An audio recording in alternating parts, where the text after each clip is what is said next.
Vale, muy bien, muchas gracias, Nelson. Bueno, buenas tardes o buenos días, donde aplique. Mi nombre es Miguel Ángel Napoli. Les dejo ahí mi contacto de LinkedIn y mi correo personal por cualquier consulta que tengan y que no sea capaz de responder hoy por el tiempo que tenemos. Bueno, soy ingeniero civil de la Universidad de Buenos Aires. Estudié también un curso de posgrado de organización de obras en la Universidad Politécnica de Madrid, certificado del PMP, también acá en Madrid.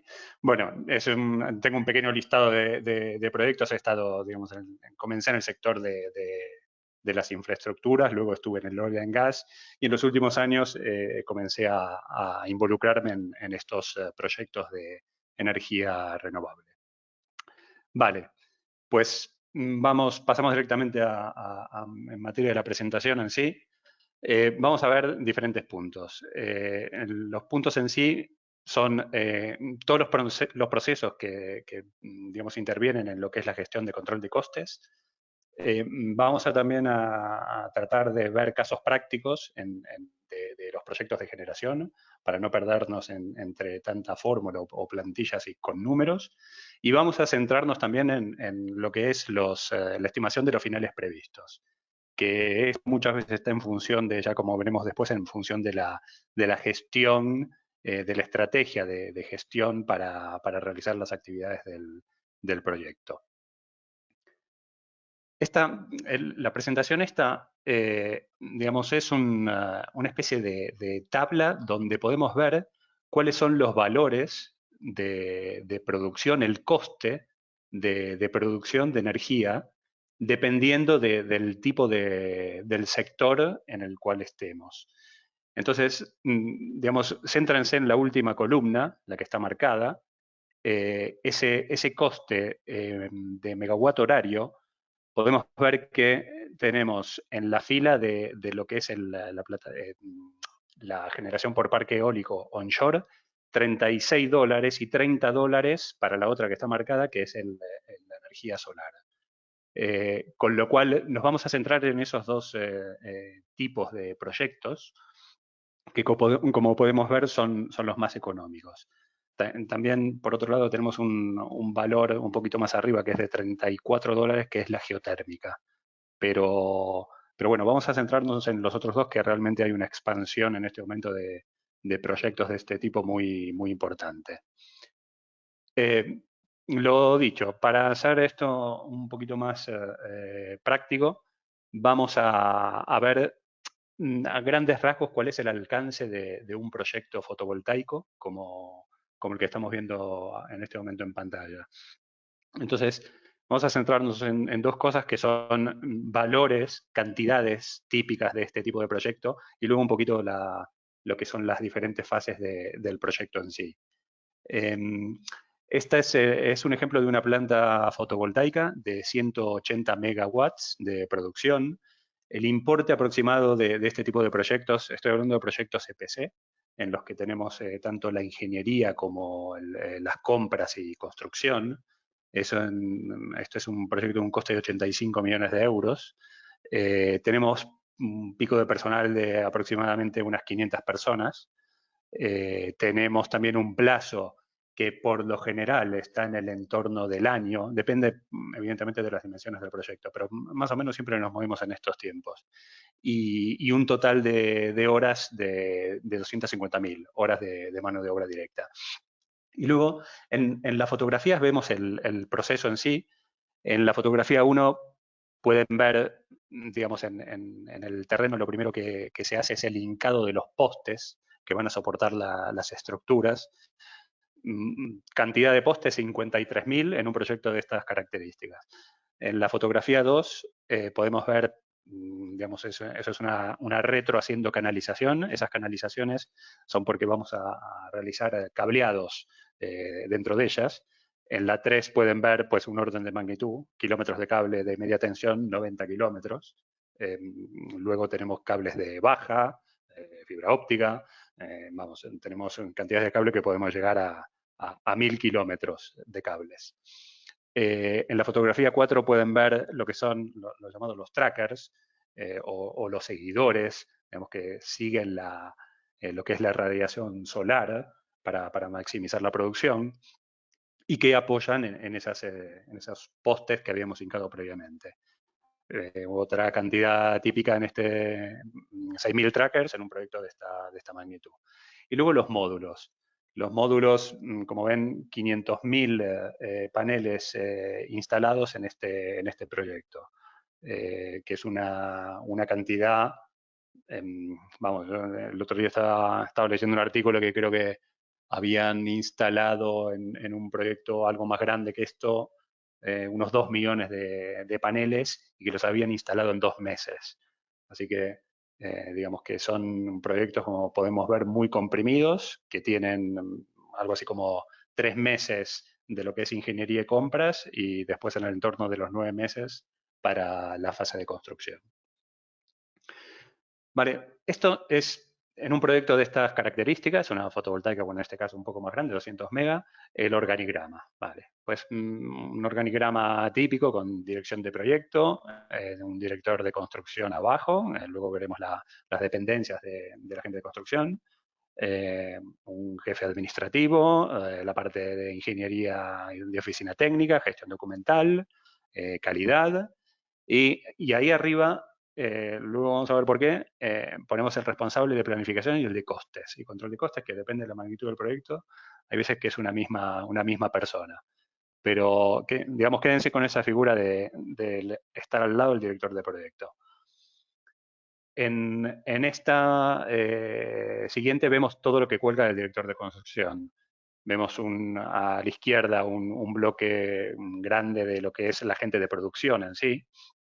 En este tipo de proyectos vemos que tenemos básicamente 3 disciplinas: un responsable civil, un responsable mecánico y un responsable eléctrico. Y luego, pues, digamos, las disciplinas que son algo más transversales, indirectas, como ser la gente de logística y activación, subcontratos, gente del material manager, gente de seguridad. Pero ¿qué es lo relevante que compete con esta construcción? Pues realmente nosotros no estamos ahí como responsables de costes y de planificación. ¿Y dónde tenemos que estar? Tenemos que estar al lado del director de proyecto. Y esto, bueno, es un poco un paralelismo. Sé que en Latinoamérica son muy futboleros. Tenemos a Zinedine Zidane, que es el director del proyecto, que ¿qué es lo que hace? Pues pilota. Pilota el equipo de proyecto. ¿Para qué? Pues para alcanzar lo que es el objetivo, ¿no? Entregar el proyecto en tiempo y en forma. Pero, ¿qué es lo que necesita ese director de proyecto? Pues necesita, en este caso el símil de David Bettoni, pues necesita un recurso responsable de planificación y de control de costes, que puede ser o no la misma persona, donde le da las herramientas al director de proyecto para gestionar el proyecto. Y esas herramientas, digamos, yo he puesto aquí el cuadro de mando, ¿no?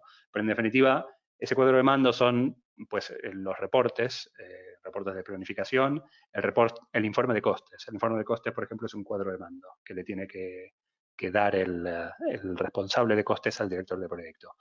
Y entre otras responsabilidades, pues la generación de la línea base, el rastrear e interpretar las desviaciones que se presentan con respecto al plan y bueno, replanificar, digamos, muchas veces ver cuáles son, en función de las nuevas riesgos y restricciones, pues muchas veces hay que rehacer y obtener una nueva línea base. Vale, pues ahora vamos a empezar a entrar ya en materia propia de lo que es costes y cuáles son los procesos que intervienen. Entonces, en el PMI, ¿no? Muchos de ustedes seguramente han hecho el curso del PMP o lo harán en breve, que es la parte, digamos, inferior de la figura, se muestran diferentes procesos dentro del proyecto. Y esos procesos, tenemos un proceso de inicio, que por lo general es compatible con lo que puede llegar a ser la estimación y la presentación de la oferta del proyecto. Y luego, pues, una fase un proceso de planificación que ahí comienza, digamos, a entrar en escena el equipo de proyecto, el director de proyecto y el controlador de costes. Y ese controlador de costes, su primera tarea del proyecto es hacer la implantación del presupuesto. Luego tenemos otros 3 procesos, el 2, que es seguimiento de los costes, el cálculo de los estimados finales, que incluyen las contingencias, muy importante el tema de las contingencias, que lo vamos a ver más adelante también, y la generación del propio informe, que, recordar, el informe de costes tiene que comunicar la situación y tiene que ser en tiempo y en forma. Digamos, se deben dar las noticias en el momento exacto. Las noticias tarde no sirven. Y estos últimos 3 procesos se desarrollan en lo que es, viendo las curvas de la figura de abajo, todo el proceso de monitorización y control que existe en la ejecución del proyecto. Como ven, la ejecución del proyecto es lo que más carga de trabajo tiene. Tenemos luego un último proceso de cierre del proyecto, pero tener en cuenta que la monitorización y control, que incluso en la propia fase de planificación ya se inicia, en todo ese proceso interviene el controlador de costes con sus subprocesos. Y bueno, y como documento o deliberable de todo este proceso tenemos los diferentes reportes, entre ellos el informe. Vale, pues vamos a empezar a describir hacia grandes rasgos cada uno de estos procesos del control de costes y luego entraremos un poquito más en detalle. Entonces, el primero es la implantación del presupuesto.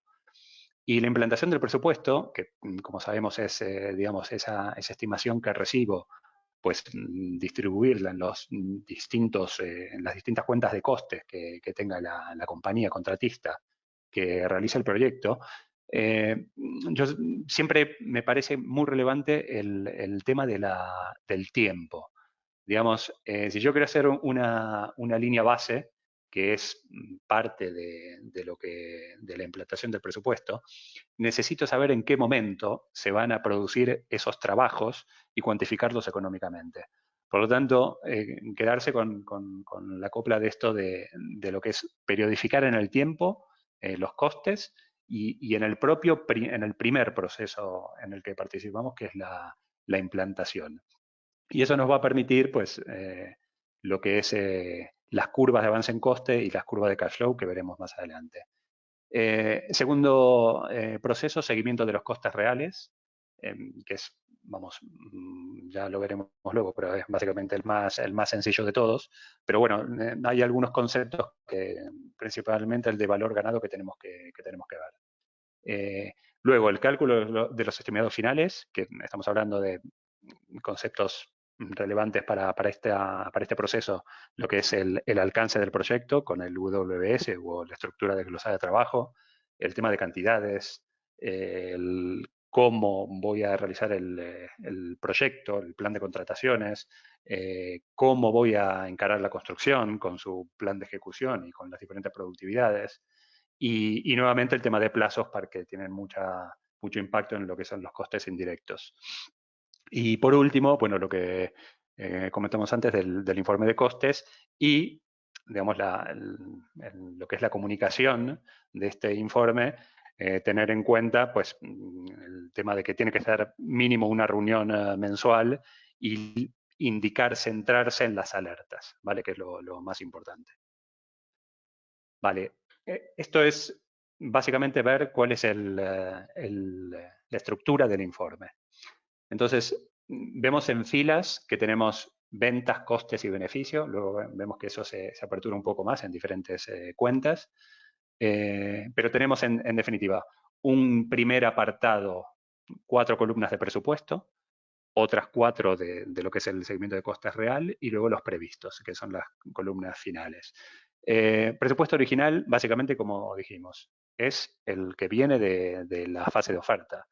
Y ese, digamos, lo tenemos que llevar al lenguaje de nuestras cuentas de costes.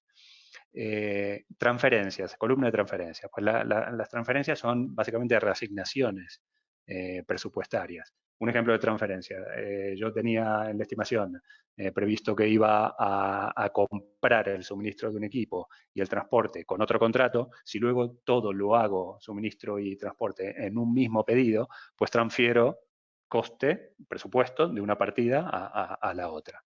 El concepto de órdenes de cambio, digamos, son todas aquellas reclamaciones o reembolsos o bonos que nos aprueba el cliente y que, digamos, se formalizan y que los incluimos en la venta, y al incluirlos en la venta los incluimos también en el resto de cuentas. Y luego tenemos, bueno, el presupuesto actual es la suma de los anteriores. En lo que respecta a las 4 columnas de reales, tenemos los comprometidos, que son aquellos compromisos que están soportados por un contrato. El avance en coste, que son los trabajos ejecutados, pero cuantificados, digamos, en base a los contratos que voy formalizando. Contabilizado y pagado, básicamente es información que viene del departamento financiero, de los contables. Digamos, a mí me gusta tener estos 4 conceptos porque al final es como que viene uno después del otro, ¿no? Siempre hay un desfase en tiempo. Yo primero coloco el pedido y ahí, pues, digamos, hay un importe muy grande que se refleja enseguida. A medida que voy desarrollando proyectos, va creciendo el tema de la columna de avance en coste, y el contabilizado y pagado tiene un desfase, ¿no? Que es la formalización de esos trabajos que se ejecutan a través de documentos contables. Vale, pues el estimado a completar, que son todas aquellas, digamos, partidas que no tienen aún un comprometido y que son las más complicadas de calcular, y sobre ello luego trabajaremos.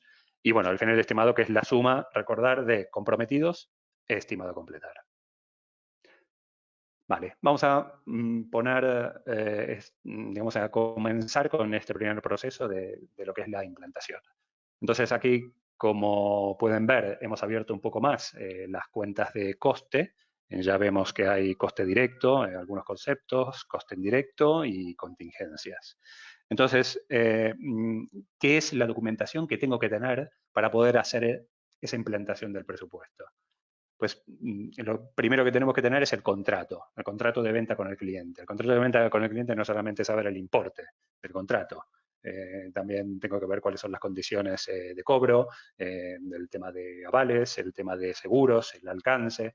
Es relevante, digamos, meterse en tema y leerse, pues, gran parte del contrato. Y luego otra parte importante es los acuerdos con socios que puedan surgir.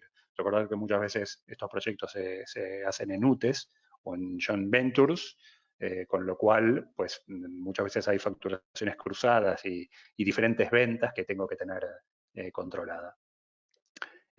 Luego, ya metiéndonos en la parte de coste directo, planes de compras, muy importante, planes de subcontratación, para ver, digamos, cómo se estimó la oferta, y luego todo lo que sea la información técnica, como, no sé, planos de implantación, un layout, el tema de las cantidades con las que se realizó la estimación. Toda esa información que no es, digamos, de importes económicos, la tengo que tener para hacer, digamos, una implantación con criterio. Y luego, ya si nos metemos en la parte de coste indirecto, tenemos que tener en cuenta cuál es el organigrama y las fechas de movilización y desmovilización que se contemplaron en esa estimación, y evidentemente, pues, hay que tener el programa de trabajos, digamos, cuál es el plazo total del proyecto, cómo se ha, digamos, pensado esto. Por supuesto, matriz de riesgo de la oferta, si no, no hay sustento de cómo se realizaron las contingencias. Vale, siguiente proceso. Pues estamos ya con el seguimiento de los costes. Bueno, hemos hablado de esto, ¿no? De las diferentes, el concepto de comprometidos, avance, contabilizado y pagado, pero me quiero centrar en la columna de avance y esa primera gráfica que ven, que es, yo tengo que ver en los periodos cómo voy avanzando en coste, cuantificándolo. ¿Por qué? Porque luego, pues, digamos, con el coeficiente de venta, calculo cuál es la venta que también gané en ese periodo y obtener como consecuencia el margen del periodo. Recordar, a fin de año la gente del departamento financiero va a pedir esta información para la cuenta de resultados de la compañía, donde se integran los números de todos los proyectos. Por lo tanto, este concepto es importante tenerlo.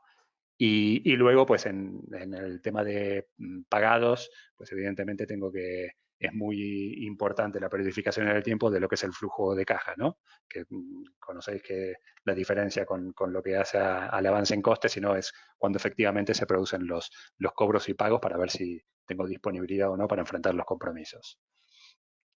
Vale, en esta diapositiva vamos a volver, como vamos a luego calcular el tema de estimados, quiero volver para no aburrirlos tanto con el tema de números y conceptos, dar un pantallazo en este caso, de un proyecto de un parque eólico. Arriba a la izquierda lo que pueden ver es un layout típico de un proyecto, de un parque eólico. Esos círculos que ven son las diferentes fundaciones y esas fundaciones se unen por caminos. Esas fundaciones son las que ven en la foto 1 y 2, son fundaciones, digamos, masivas. En la foto 3 pueden ver los caminos, que esos caminos unen las fundaciones. Ahí tengo principalmente maquinaria, mucho coste de maquinaria. La foto 4 ven una canalización, están instalando cable. El cableado que se hace en uno de los, digamos, a orillas del camino. En la foto 5 lo que ven es una hélice, digamos, más que nada se quiere reflejar aquí el tema de los radios de curvatura de los caminos, que hay que tener muy en cuenta el tema del transporte de lo que son los equipos a posteriori. En la foto 6 ya ven, digamos, una grúa que está montando un generador. Y foto 7 y 8, pues es la subestación, digamos que va a recibir la generación de energía, la va a transformar a alta. ¿Para qué? Para distribuir en lo que es la línea de alta tensión, que es lo que se puede ver, pero muy de lejos, en la foto 8. Y otra vez importante el tema de cantidades. Esto es un parque de 150 mega. 150 mega son 40 millones de dólares aproximadamente. Ver que esos 40 millones de dólares es la infraestructura. Luego vamos a ver unos números, no incluye lo que son los generadores, el guisaje de los generadores. Luego vamos a ver unos números sobre esto. Metros cúbicos de hormigón, lo dicho, fundaciones masivas que pueden ser de 500 o 1000 metros cúbicos cada una de las fundaciones, por lo tanto, pues puede llegar a los 20.000 metros cúbicos. Cables conductores de electricidad, 250 kilómetros, cables de fibra óptica, 60 kilómetros, una línea de alta tensión, por ejemplo, en este proyecto, del orden de los 40 kilómetros, y otra vez unos plazos cercanos a los 12 meses, incluyendo lo que sería la subestación y la línea. Vale, entonces ahora, habiendo visto este alcance, vamos a ver el tema de los cálculos de los estimados finales. Los estimados finales van a depender, principalmente nos vamos a centrar en construcción, porque estos proyectos no tienen, digamos, mucha complicación en lo que es la ingeniería y las compras. Yo aquí quiero ver cómo voy a ejecutar la construcción, con subcontratos o con medios propios. Si la ejecuto con subcontratos, que es el caso que estamos viendo ahora, ¿qué es lo que tengo que tomar en cuenta? Pues tengo partidas, estas son dos típicas partidas, una de suministro de hormigón y otra de colocación de acero. Tengo en el presupuesto unas cantidades, que es esa medición del presupuesto que pueden ver a la izquierda, y luego tengo unas mediciones forecast, definidas como forecast, que realmente es, una vez que yo firmé el subcontrato, por lo general en estos proyectos la ingeniería todavía se está desarrollando, y entonces tengo que ir viendo los planos que se van emitiendo para medir y compararme con respecto a lo que tenía presupuestado originalmente. Por lo tanto, es muy importante la asignación de planos digamos, a cada una de las partidas del subcontrato. Evidentemente la trazabilidad con las partidas presupuestarias para comparar, para ver cómo voy. Y luego, pues, relevante el control de la documentación apta para construcción, porque si estoy midiendo un plano y luego la documentación va evolucionando y se sacan revisiones, pues yo tengo que tener la última para tener esas mediciones y hacer una previsión correcta. Y bueno, otro punto relevante es el control de las certificaciones, que en definitiva voy viendo qué es lo que va ejecutando el subcontratista y para autorizar el pago. Eh, Ok, tengo las estimaciones realizadas en lo que respecta a cantidades, pero no queda ahí la cosa. ¿Qué pasa? Que a medida que se van desarrollando los proyectos en obra, pues claro, van surgiendo cosas en la gestión que tengo que tomar en cuenta. ¿Para qué? Para hacer un cálculo final previsto correcto. Y estas cosas que surgen son esos puntos que voy poniendo ahí que hacen que se actualice el subcontrato, que son los precios contradictorios, que son todos aquellos precios, digamos, unitarios que no estaban incluidos originalmente y porque son trabajos nuevos que surgen en el desarrollo del proyecto. Los contracargos, que son deducciones que el contratista le aplica al subcontratista, sea por omisión en sus trabajos o por correcciones, por no conformidades de trabajos mal hechos. Las reclamaciones, que son aquellos costes en los que incurre el subcontratista y luego pues considera que no son por responsabilidad propia y los reclama al contratista. Y bueno, el último es las órdenes de trabajo suplementario, que son variaciones en el alcance del trabajo, que pueden ser por cambios de diseño, cambios de planos, por cambios de especificaciones. En definitiva, estas están por lo general asociadas a las órdenes de cambio que yo como contratista luego le traspaso al cliente. Pero bueno, el concepto es que hay que tomar en cuenta más puntos que solamente las cantidades. Vale, pues cerramos el tema de los subcontratos y entonces digo ahora, vale, ok, pues vamos a hacer los trabajos por medios propios, por la razón que sea. Suponte que en un país no haya subcontratistas para cargar esos trabajos y lo realicemos con medios propios. Entonces, ahora decimos, vale, pues para hacer una cimentación, el ejemplo que estábamos viendo de una cimentación del orden de 500 metros cúbicos, como vemos aquí en pantalla, tenemos varias partidas. Digamos, tienes un hormigón de 20 megapascales, que es el hormigón de limpieza, un hormigón de 35 megapascales, que es el estructural, el de 45 megapascales es el fuste digamos, de la cimentación, encofrados, colocación de acero, medios auxiliares. Vale, pues, ¿cómo hago? ¿Cómo ejecuto eso? Pues si lo hago con medios propios y no con un subcontrato, pues tengo mano de obra, tengo maquinaria, tengo los materiales de instalación, que es justamente el hormigón o el acero que tengo que dejar ahí. Tengo herramientas consumibles. Podría tener un subcontrato, como ser, puedo encofrar con un subcontrato. Y transporte y viajes de los operarios que tienen que ir ahí. Son, digamos, fundaciones realizadas en lugares bastante lejanos.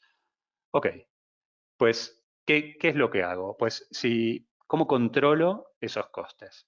Entonces, lo primero que tengo que hacer es todas estas partidas que tenía en el presupuesto, no puedo realizar un control de costes a nivel de partida, porque es imposible. Entonces, bueno, no es imposible, pero tendría un coste que es mayor que la propia ejecución. Con lo cual, lo que se hacen es, por lo general, se realizan centros de costes que de alguna manera aglutinan cada uno de estas partidas tan desglosadas que tenía originalmente. Entonces, en este caso estamos viendo que incluyo un único centro de coste que es la cimentación del hormigón estructural y que es la totalidad de la cimentación. Y entonces, aquí, vale, pues es muy fácil imputar los costes, puedo imputar todos los costes a un único centro de coste. Vamos a centrarnos en uno de todos esos recursos que mencionamos, que en este caso es el tema de la mano de obra, para explicar el concepto, básicamente. Entonces, vemos la partida aquí, de izquierda a derecha las horas hombre que tenía prevista en el presupuesto y la medición presupuestaria, que son 17.000 metros cúbicos. Son 35 cimentaciones del orden de 500 metros cúbicos. Vale. Pues lo primero que hago, tengo que planificar en el tiempo, digamos, cómo voy a ejecutar esos metros cúbicos de hormigón. Y entonces en este caso, digo que en el mes 1 voy a hacer 1.500 metros cúbicos de hormigón, y según presupuesto, pues esos 1.500 metros cúbicos de hormigón se desarrollarán con 30.000 horas hombre. Y ese es el primer punto de plan value, el PV, que pueden ver en la gráfica, que es el punto de arriba. Como siempre, planeo hacer mucho, luego veremos cuánto realmente hago. Luego, en el mes 1, termino el mes, ¿y qué es lo que tengo que hacer? Pues tengo que medir qué es lo que realmente hice. Ok, pues me está dando 1.000 metros cúbicos de hormigón. Y esos 1.000 metros cúbicos de hormigón puedo controlar a través de partes de trabajo, ok, con cuántas horas hice esos 1.000 metros cúbicos de hormigón. Que en este caso está dando el orden de 25.000 horas hombre, que es ese valor AC o actual cost, que es la curva azul, que está un poquito más abajo del plan value. Ok. Con ese tengo el valor planeado, tengo el actual cost, pero tengo que ver ahora cuál es el valor ganado, el concepto de valor ganado. El concepto de valor ganado, lo que hago es, esos 1.000 metros cúbicos, según lo que yo había previsto, lo iba a hacer con 20.200 horas hombre, que era lo que tenía en el presupuesto. Y entonces ahí lo que veo, de alguna manera lo que se está estableciendo es qué es lo que me gasté de verdad, que es el actual cost, versus lo que yo tenía previsto gastar, que es el Earned Value. ¿Vale? Y entonces acá lo primero que se ve es lo típico, ¿no? Que digamos, estoy realizando menos de lo que había hecho, de lo que había previsto. Con lo cual, ya tengo, digamos, todos los elementos como para calcular el CPI, que es el Cost Performance Index. El CPI lo que calcula es lo que yo había previsto según presupuesto, que es el Earned Value, versus el actual cost. Recordar que el Earned Value estaba por debajo del actual cost. Por lo tanto, el CPI es menor a 1. Si el CPI es menor a 1, mala cosa. Estoy siendo ineficiente, ¿vale? Luego, por debajo tenemos el SPI, que no está, digamos, es para términos de planificación. Y luego digo, ven, ¿cómo voy a calcular el estimated to complete, el estimado a completar?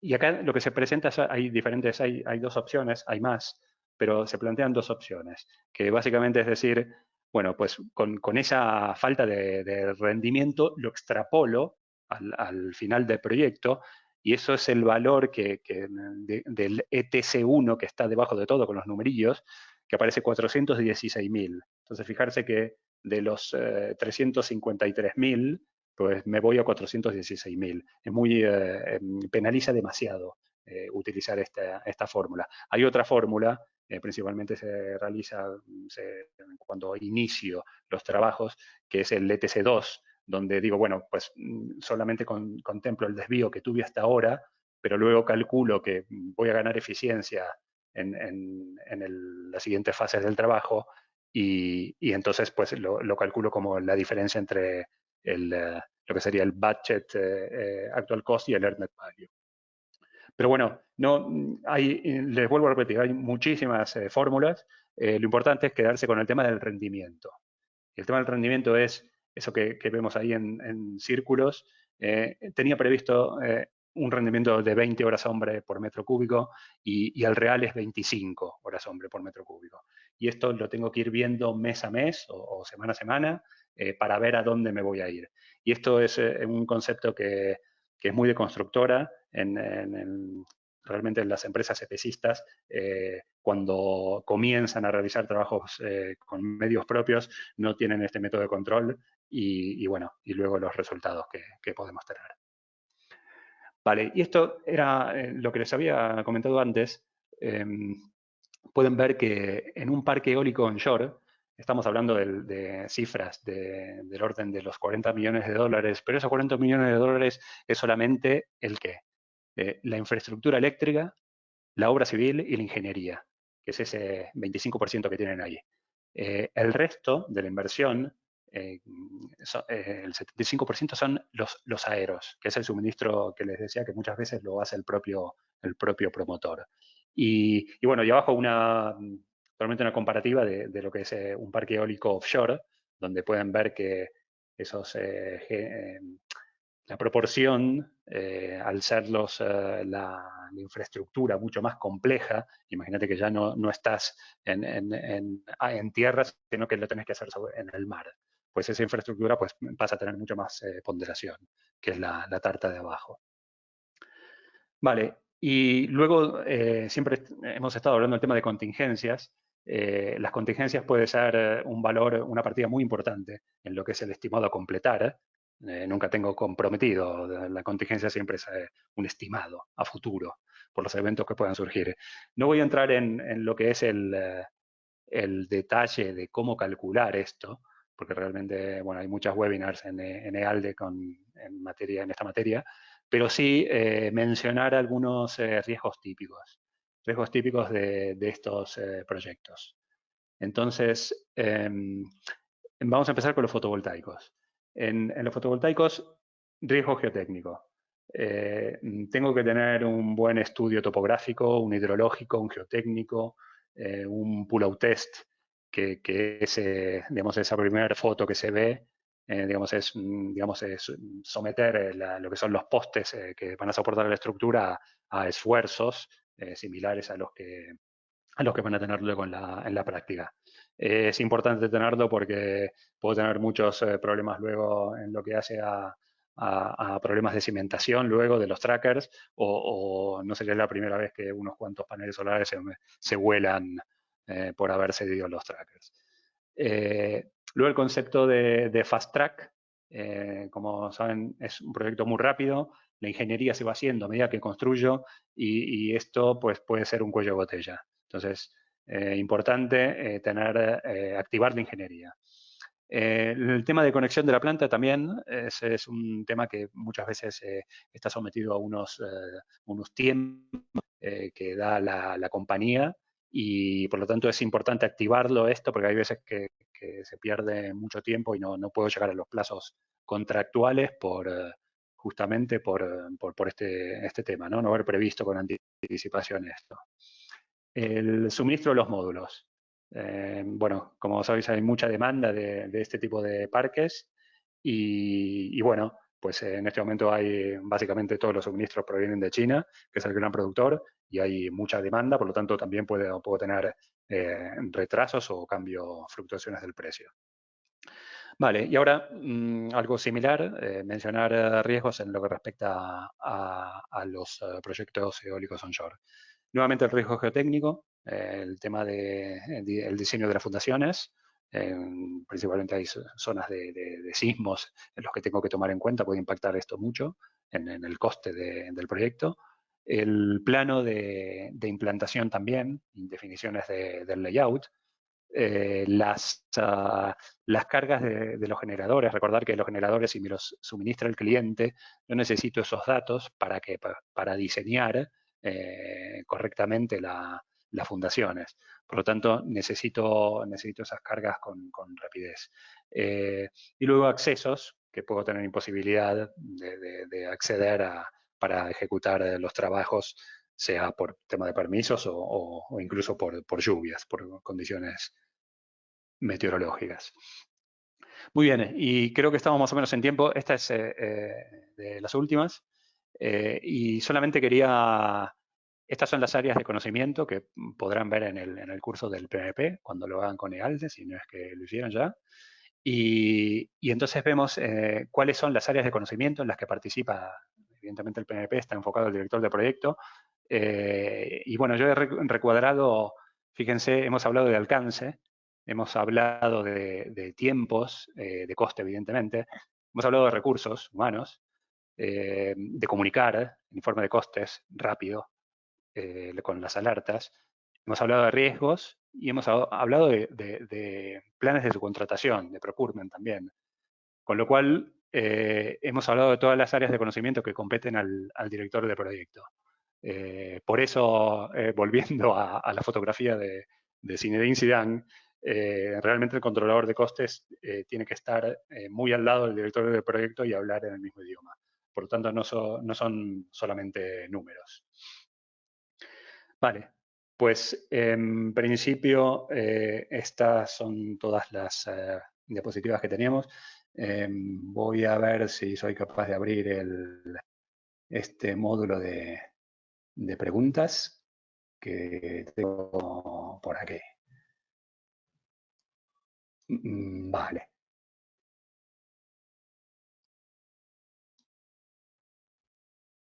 Vale, buen día. ¿Se oye bien? Muy buenos días. Saludos desde desde México, Luis Gabriel. Antonio, saludos a todos. ¿Se escucha bien? Reporto participación desde Colombia, de Reina. Gracias. Muy bien. Pues se escucha perfecto desde Chile. Un saludo a la gente de Chile. Eh, Buen día. Vale, muy bien. Muchos saludos. Muy bien. Creo que los aburrí un poco. Ok, a ver, acá Mauricio, que se jugó con una pregunta y dice, ¿en dónde podemos obtener información para el tipo de certificaciones, estándares y regulación que se debe cumplir para la operación de parques eólicos en España o en Europa en general? Bueno, es una pregunta.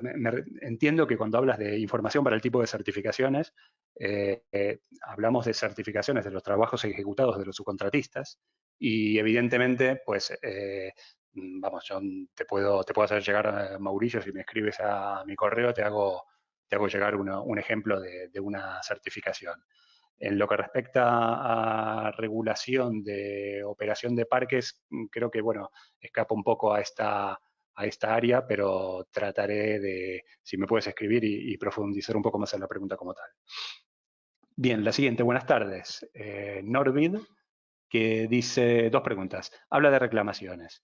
¿Eso no se estiman con las pólizas? La otra pregunta, ¿los imprevistos no se contemplan en el AIU? Que el AIU, me gustaría que me des datos de la sigla, pero me voy a centrar en el tema de reclamaciones. Eh, hablo de reclamaciones, no en lo que hace al tema de pólizas. Hablo de reclamaciones de, digamos, aquellos trabajos que ejecutan los subcontratistas y que muchas veces lo que, digamos, por fallos del contratista principal, que no le entrega un área, por ejemplo, pues sufre de retrasos. Entonces esos retrasos hacen que tengan que incurrir en costes, en permanencia de gente que está, digamos, sin realizar ninguna actividad y que luego pues ese coste tiene derecho el subcontratista de reclamarlo. Por lo tanto, pues tú lo tienes que tomar en cuenta en la estimación final de coste. Vale. Luis Gabriel dice, para nada que nos has aburrido, ¿vale? Lo agradezco. Los ejemplos han sido requisitos. Perfecto. Buenas tardes desde Bahía Blanca, Argentina. Perfecto, vale, muy bien. Un saludo grande a la gente de Argentina. ¿Cuáles serían los 4 pilares para gestionar un proyecto de parque eólico? Vale, pues yo te diría, vamos a hablar concretamente de la gestión de costes. Entonces, Isabel, que tu pregunta, yo creo que muy importante el tema de riesgos. Digamos, es una obra más o menos sencilla, por lo tanto son fundaciones y caminos. Y esas, digamos, el tema de cantidades por lo general está bastante cubierto, pero podría decirte que el impacto en plazo que puedes tener por condiciones meteorológicas puede influir muchísimo en lo que es la estimación final del coste del proyecto.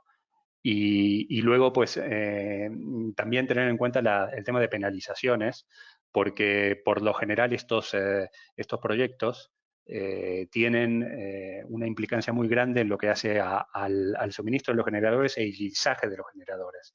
Entonces, si tú fallas al entregar la fundación en tiempo, la penalización que tiene digamos, el promotor del parque por haber firmado un contrato con el gruista puede ser muy alta, porque el gruista hay mucha demanda y el gruista, si no monta en esa obra, pues se va a otra.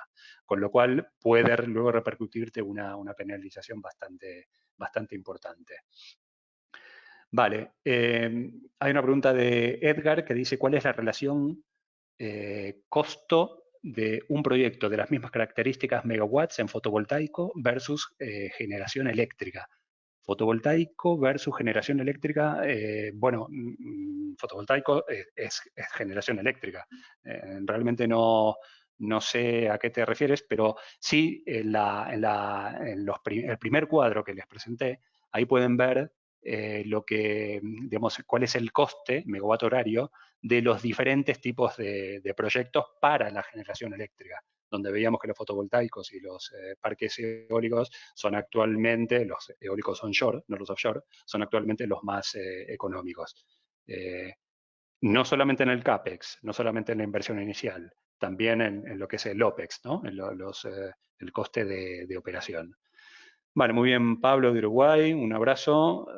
Rodrigo, Colombia, en relación a facturación al usuario, yo no sé si creo que se ha entrecortado ahí la pregunta de Edgar.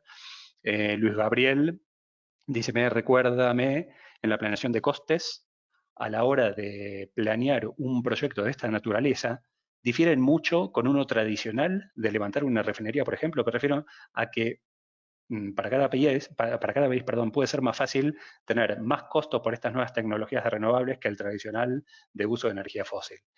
Vale, pues hay varias cosas acá.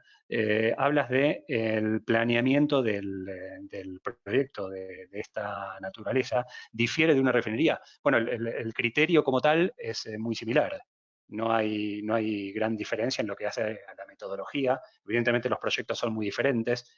A mi entender, este es un proyecto comparado a una refinería mucho más sencillo, pero tiene sus particularidades, como todo.